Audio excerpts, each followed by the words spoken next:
Makuru arebana n'ubutabera urukiko rwashimangiye ko Ingabire Victoire akomeza gufungwa by'agateganyo. Urukiko rw'ibanze rwa Kicukiro rwategetswe Ingabire Victoire umuhoza ukurikiranwe byaha birimo gushakagurika ubutegetsi bw'u Rwanda akomeza gufungwa by'agateganyo. Urukiko rwabishimangiye ubwo asomwaga umwanzuro warwo ku rubanza Ingabire Victoire umuhoza wita umunyapolitiki utavuga rumwe n'ubutegetsi yarezemo asaba gufungurwa by'agateganyo ngo kuko iminsi 30 y'agateganyo yari yararangiye. Urw'ibanze rwa Kicukiro rwa rwategetswe Ingabire umuhoza Victoire afungwa iminsi 30 y'agateganyo ku itariki ya 18 z'ukwa karindwi uyu mwaka. Hashingiwe ku itegeko rigena uburyo iyo minsi barwa bigaragara ko umunsi wa nyuma wayo wari ku itariki ya 17 z'uku kwa munani. Ubusanzwe itegeko rigenga imiburanishirize imanza z'inshinjabyaha rigaragaza ko wategetswe gufunga iminsi 30 y'agateganyo ishobora kongerwa aho nko ku byaha bikomeye bishobora gukorwa amezi 3 mu gihe ibyaha by'ubugome bidakwiye kurenga amezi 6. Iyo igihe cyategetswe kigeze ubushinjacyaha butegetswe gusaba ko cyongerwa cyangwa bukaregera urukiko mu mizi, kandi iyo bidakozwe bityo ufunzwe asaba gufungurwa kuko icyemezo cy'urukiko kimufunga kiba cyararangiye. Ibyo ni nabyo rero Ingabire Victoire umuhoza n'umwunganizi we Maître Gatera Gashabana bagaragarije urukiko bavuga ko iyo minsi yarangiye ubushinjacyaha butaramuregera urukiko ngo aburanishwe mu mizi cyangwa ngo busabe ko yongererwa igihe cyo gufungwa. Yagaragaje ko kuba ubushinjacyaha bwararize ku itariki ya 18 z'ukwa munani byagakwiye gushingirwaho urukiko rutegeka ko afungurwa by'agateganyo. Ubushinjacyaha bwo bwari bwasabye urukiko gutesha agaciro ibyo Ingabire umuhoza Victoire avuga, bugaragaza ko ikirego bwatanze cyatangiwe igihe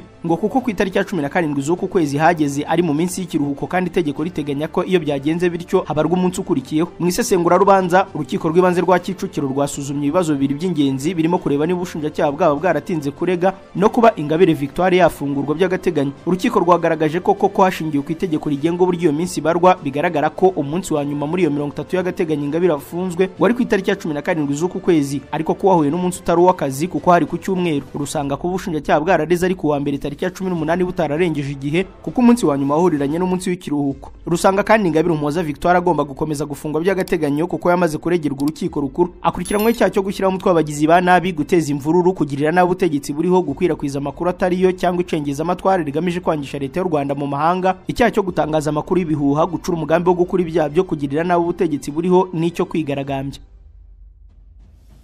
Na mu ntara y'Iburasirazuba abana 139 barasambanyijwe mu mezi anashize. Polisi y'u Rwanda mu ntara y'Iburasirazuba yatangaje ko mu mezi anashize abana 139 basambanyijwe ndetse abana 126 batabwa muri yombi bakurikiranywe iki cyaha. Umuvugizi wa polisi y'u Rwanda mu ntara y'Iburasirazuba SP Twizeyimana Amduni mu kiganiro n'itangazamakuru yavuze ko polisi y'u Rwanda ifatanyije n'izindi nzego ikomeje guta muri yombi abasambanya abana, anaburira ababyeyi bahisha amakuru y'abasambanya abana babo. Ati muri aya mezi ane no kuvuga kuva mu kwa gatanu kugeza mu kwa munani habayeho ibyaha byo gusambanya abana bigera ku 139 byiganje cyane mu karere ka Nyagatare ifite 37, Bugesera 23, Kayonza 19, Gatsibo 17, Ngoma na Rwamagana zifite 15, naho Kirehe ifite 13. SP Twizeyimana yakomeje avuga ko abagera ku 126 ari bamaze gutabwa muri yombi bakekwaho gusambanya aba bana. Mu byatumye abana basambanywa harimo ubusinzi, kuba badakurikiranwa n'ababyeyi babo bigatuma abagabo bamwe babashuka, imyizerere mibi ituma umuntu w'imyaka 38 asambanya umwana w'imyaka 2 cyangwa ufite amezi 6 ndetse n'ibindi. SP Twizeyimana yasabye ababyeyi kwirinda amakimbirane mu miryango kuko ari akenshi atuma badakurikirana uburere bw'abana babo bigatuma bamwe basambanya. Yasabye kandi kwirinda ibiyobyabwenge bagatangira amakuru ku gihe kugira ngo abakoze icyo cyaha bihanirwe. Kuri ubu abagera kuri 13 bakekwaho gusambanya abana ntibarafatwa bitewe no guhisha amakuru.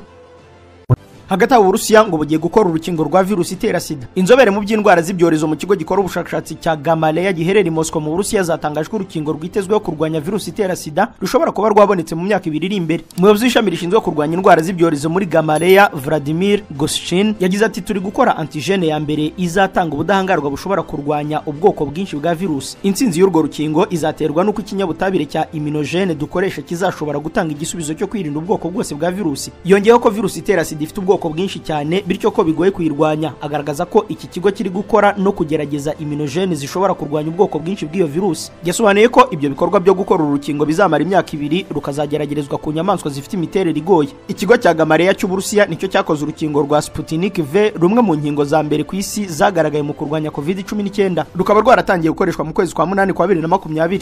Muri Guinea Equatoriale umutegetsi mukuru wamenyekanye kubera video zo gusambana yakatiwe gufunga imyaka 8. Mwishywa wa Perezida Teodoro Obiang Nguema Mbasogo wa Guinea Equatoriale wamenyekanye cyane kubera amashusho y'imibonano mpuzabitsina n'abagore batandukanye yakatiwe gufunga imyaka 8 ku cyaha cyo kunyereza imari ya leta. Urukiko rwemeje ko Baltazar Ebange Ngonga wahoze ari umukuru w'urwego rwa leta rushinzwe iperereza ku mari yanyereje amafaranga y'icyo kigo akayakoresha mu nyungu ze bwite. Uyu mugabo wubatse kandi uzwe ku kazina ka Belo kubera uko agaragara yamenyekanye cyane umwaka ushize ubwo amashusho yafashe yasohotse mu buryo butazwi neza amwerekana arimo gusambana n'abagore barimo abantu bakomeye mu butegetsi bw'icyo gihugu. Ayo mashusho yagiye hanze igihe yari afunzwe akekwaho kohereza amafaranga menshi kuri konti iri mu birwa bya Cayman muri Caraïbe. Balthazar yahamijwe icyaha we n'abandi bakozi batanu bivugwa ko batwaraga ayo mafaranga bayita y'urugendo rw'akazi. Aya akaba ari hagati y'ibihumbi 9 kugera ku 220 by'amadolari, ni hafi miliyoni 320 mu manyarwanda. Balthazar yatawe muri yombe mu kwa 10 k'umwaka ushize, ibyo bamwe babonye nko kubuza undi wese wagerageza gushaka gutegeka iki gihugu gikungahaye ku bitoro. Nyirarume niwe perezida umaze igihe kirekire ku butegetsi kuva mu 1979 kandi yagize umuhungu we Teodoro Obiang Mange vice perezida w'igihugu. Balthazar wari ushinzwe gukora iperereza ku byaha birimo iyezandonke yisanze ari muri gereza izwi cyane nka Black Beach yo mu murwa mukuru Malabo nyuma yo kuregwa ruswa no kunyereza imari ya leta. Mu kumufunga, telefone na mudasobwa bye byarafatiriwe, maze nyuma y'iminsi amashusho menshi y'imibonano mpuzabitsina yafashe atangira gukwira henshi ku mbuga nkoranyambaga. Umwimerero w'aya mashusho ntabwo yigize ugenzurwa, ariko mu gihe ibikoresho bye byari bifitwe n'abashinzwe umutekano bikekwa ko aribo baba barashyize hanze wenda bagamije guhindanya izina rye. Hejuru y'icyo gifungo rero yakatiwe, urukiko rwaciye Balthazar amande y'amadolari 220 nk'uko ibiro ntaramakuru AFP bibisubiramo, kuko byabitangarijwe n'umukuru w'urukiko rw'ikirenga Hilario Mitogo.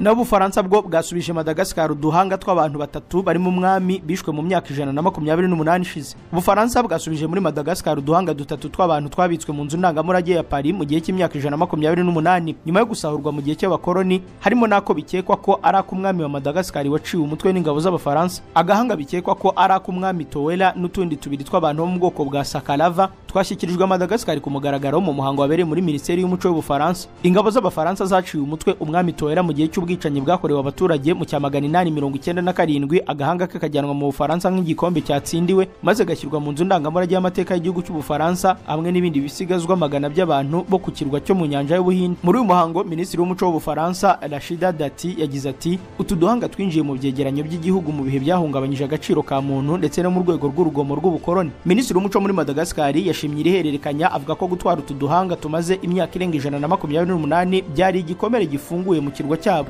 Amashusho yafatiwe muri ibyo birori yerekana udusanduku dutatu twapfunyitswe mu myenda gakondo dutwarwa mu muhango wo kudusubiza. Minisitiri w'Umuco muri Madagascar yavuze ko komite ihuriweho y'abahanga yemeje ko duhanga rutw'abaturage bo mu bwoko bw'abasakanava, ariko ikavuga ko ishobora gukeka gusa ko kamwe ari ak'umwami Towela. Dusoreza aya makuru ku mugore w'imyaka 32 wakize virusi itera sida. Igerageza rishya ry'ubuvuzi ryakorewe muri Afurika y'Epfo ryagaragaje ibisubizo bidasanzwe, aho umugore w'imyaka 32 yakize virusi itera sida burundu. Amakuru y'uko umugore witwa Anele yanduye virusi itera sida yamenyekanye mu kwezi kwa gatanu mu 2016 ubwo yabwirwaga n'abaganga bo mu kigo cy'ubushakashatsi cyo mu gace ka Omulazi mu ntara ya KwaZulu-Natal ko ibisubizo byagaragaje ko yanduye virusi itera sida. Mu buhamya bwe Anele yavuze ko akimenya ko yanduye sida yumvise ari nkaho isi murangiriyeho. Avuga ko ubwo yari imbere y'itsinda ry'abashakashatsi abaganga n'abayobozi ku buvuzi mu nama mpuzamahanga y'ishyirahamwe ryita ku ndwara ya sida yabereye i Kigali mu Rwanda mu kwezi kwa 7 gushize, atifuzaga ko amazina yose yatangazwa kubera ibikomere by'akato birangwa mu gace ka Omulazi ku bantu bayanduye. Mu 2012 nibwo hatangiye igeragezwa ry'ubuvuzi ryitabiriwe n'abagore 20 barimo na Anele bari bamaze imyaka igera kuri 7 bafata imiti igabanya ubukana bwa virusi itera sida. Umwarimu muri Langone Institute na Harvard witwa Krista Dong yavuze ko byakorwaga mu buryo bwo kwifashisha umuti bagamije gushakisha virusi itera sida aho yihishe hose mu mubiri bakayica. Ati virusi ya sida iba yihishe, uburyo twifashishaga bwari ubwo bita kick and kill bwo gukuramo virusi no kuyica. Mu gihe cy'ibyumweru 20 abitabiriye igeragezwa bahawe Vesatolimond inshuro 2 mu cyumweru, maze ku munsi wa 35 basabwa guhagarika gufata imiti igabanya ubukana bwa virusi itera sida. Ariko hashize umwaka umwe abagore 16 bongeye kugaragaraho iyi virusi basubira ku miti. Mu bagore 4 bari basigaye mu cyiciro cy'uburwayi butagaragara, ku musozo w'igeragezwa umwe yaje kumugaragarwaho na virusi itera sida, 2 bahitamo gusubira ku miti, asigara Anele umaze imyaka irenga 2 ahagaritse imiti kandi nta virusi ikigaragara mu mubiri we. Ibyavuye mu igeragezwa byatangajwe mu kinyamakuru The Lancet bikaba byerekana ko abantu 10 ku isi bafatwa nk'abakize virusi itera sida burundu. Ubushakashatsi bugaragaza ko amagerageza hafi ya yose yakorewe muri Leta Zunze Ubumwe za Amerika, mu gihe 67% by'abantu bangana na miliyoni 40,800 bafite virusi itera sida bari muri Afurika, nyamara imiterere y'imibiri y'abaturage itandukanye cyane. Dong asobanura ko abagore bagize 53% by'abandura virusi itera sida ku isi, ariko ko abitabiriye igerageza rigamije kuyikira bari munsi ya 19%, abasaga 60% by'abakobwa ngo bakaba bandura virusi itera sida mbere y'imyaka 23.